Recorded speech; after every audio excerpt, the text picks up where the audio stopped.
मोहतरम साथिया इकराम, आज हम बात करेंगे क्लासरूम में मौजूद एक ऐसी सिचुएशन के मतलब जिसे तकरीबन हर टीचर ने अपनी टीचिंग लाइफ में फेस किया होगा। जब आप बच्चे से क्वेश्चन आंसर सेशन कर रहे होते हो, आज आपने बच्चे को पढ़ाया, वेरी नेक्स्ट डे आप बच्चे को कहते हो चलो बेटा इसका आंसर करो जो आपको घर से याद करने के लिए दिया था। सवाल करने के दौरान अक्सर ऐसा होता है कि टीचर अपनी जगह से मूव करता है और बच्चे के डेस्क के पास चला जाता है, या किसी स्पेसिफिक बच्चे को खड़ा करके कहते हैं तुम इसका आंसर करो, और बच्चे और टीचर की तवज्जो एक दूसरे के साथ वाबस्ता होती है।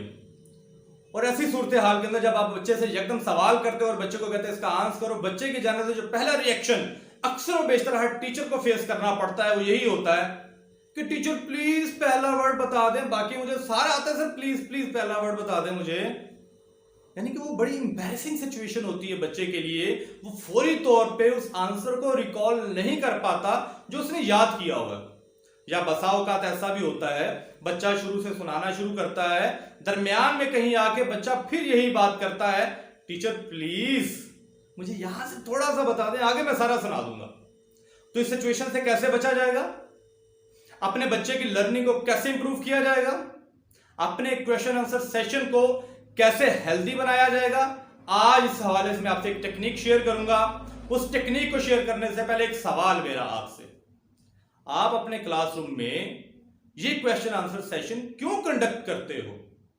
क्या इसको कंडक्ट करने का पर्पस ये होता है कि आप बच्चे को एम्बैरेस फील करवाओ, या बच्चे को पनिश कर सको इसके अगेंस्ट, या इसका मकसद ये होता है कि आप बच्चे की लर्निंग को असेस करने के बाद अपने कमिंग लेक्चर के अंदर कोई मॉडिफिकेशन कर सकें ताकि बच्चे की लर्निंग को अपडेट किया जा सके? ये ना हो कि आपने असेस किया, बच्चे को नहीं आता, आपने ये छोड़ा और आगे पढ़ाना शुरू कर दिया।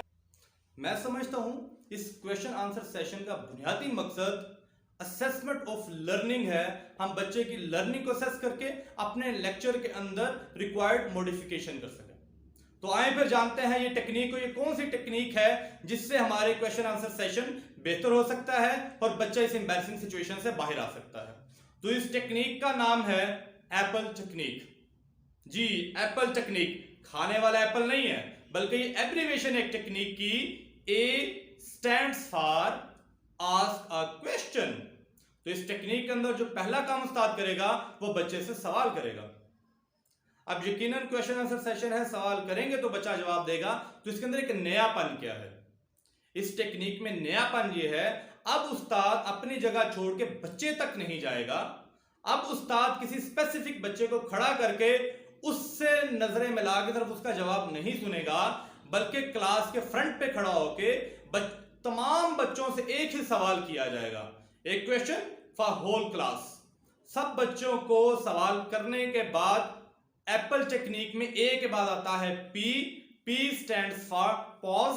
आप यहां पर एक कुछ देर के लिए पॉज लोगे। इस दौरानिये में बच्चे से कहा जाएगा कि बेटा जो आपने आंसर याद करके आए घर से उसे रिकॉल करो। अब बच्चा उसे रिकॉल करेगा। उस रिकॉलिंग का टाइम आप डिपेंड करता है आपके पास अवेलेबल टाइम कितना है। आप 1 मिनट, आप 30 seconds, it's up to you कितना टाइम आप बच्चे को रिकॉलिंग के लिए देते हो। उस पॉज सेशन के बाद अगला पी वो कहता है पिक अ स्टूडेंट। अब इस सिचुएशन में भी टीचर अपनी प्लेस चेंज नहीं करेगा, बल्कि अपनी क्लास के फ्रंट पे खड़ा रहेगा, वहीं से किसी बच्चे को कॉल करेगा कि बेटा खड़े और आप इसका आंसर करें। अब बच्चा सवाल का जवाब देगा और टीचर सुनेगा। इस पूरे दौरानिये में बकिया क्लास क्या करेगी? इसका जवाब हमें देता है एल। एल कहता है the other students will listen the answer, कि बकिया तालिब इल्म कुछ नहीं करेंगे, सिर्फ उसके आंसर को बागौर सुनेंगे।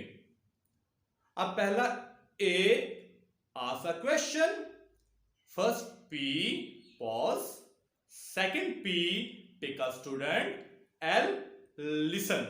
और लिसन कर लिया, बच्चे ने आंसर कर दिया। इसके बाद E कहता है कि आप यहां पर बाकी बच्चों को कहेंगे कि आप इसके आंसर को इवैल्यूएट करके आप बताओ हमें किसका आंसर ठीक है कि गलत है।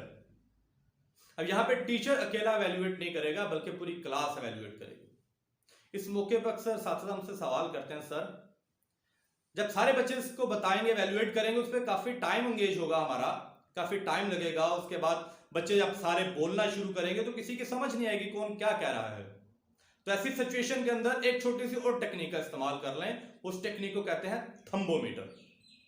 जी हां, थंबोमीटर मतलब आप बच्चे ने जवाब दे दिया तो आपने बाकिया क्लास को मुखातब करके कहना, बेटा आपने जवाब सुना, जिसकी नजर में जवाब ठीक है वो थम्स अप कर लें प्लीज।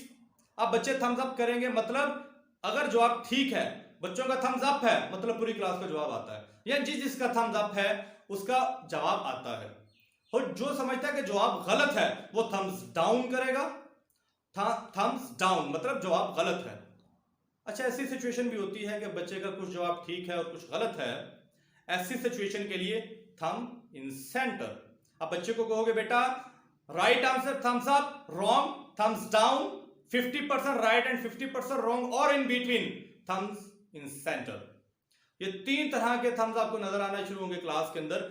आप फौरी तौर पे जज कर सकोगे, एवेल्युएट कर सकोगे कि इस टिपिकल क्वेश्चन का आंसर कितने बच्चों को आता है, कितनों को सही आता है, कितनों को गलत आता है, और कितने बच्चे भी इसके आंसर के ऊपर कंफ्यूज हैं। तो आप बड़ी जल्दी बच्चों की लर्निंग को असेस कर सकते हैं। तो ये थी आज की हमारी टेक्निक, जिसे एप्पल टेक्निक कहते हैं। मैं दोबारा से दोहरा देता हूं। S A stands for ask a question, P for pause, P for pick, L for listen and E for evaluate the answer. Hopefully आज की इस छोटी सी वीडियो के अंदर इस टेक्निक के जरिए आपको बहुत फायदा हुआ होगा, और आप इसे अपनी रोजमर्रा टीचिंग में इस्तेमाल करते हुए अपनी टीचिंग को भी इंप्रूव करेंगे और बच्चे की लर्निंग भी यकीनन इंप्रूव होगी। Thank you very much.